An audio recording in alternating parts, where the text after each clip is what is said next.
Бұл керемет тағамды жасау үшін бізге керекті азық-түлік.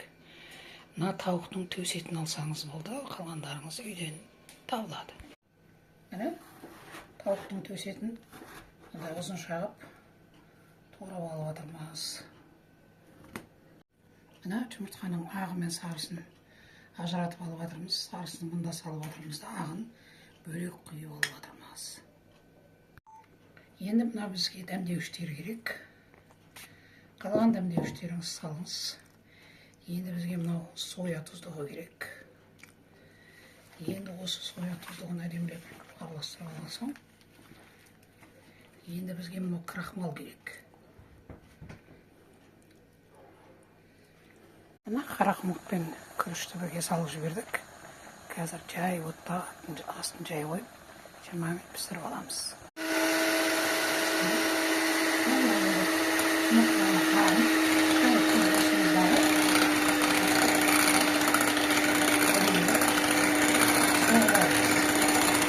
Міне мынандай қатты болып тұру керек. Міне енді оны салқын жерге 10-15 минут холодильникке оны тоңазытқышқа салып қойыңыз.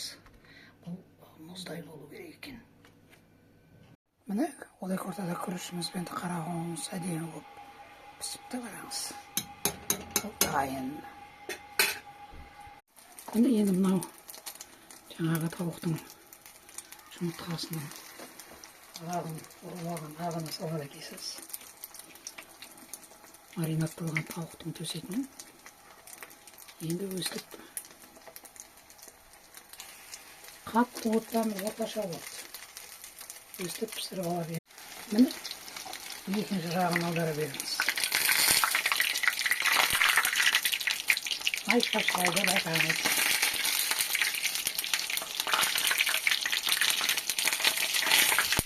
Оны білмеген адамдар балық екен деп ойлап қалады жегенде. Балық өлмейді деп. Міне қараңыз, керемет тағам дастарханға келді.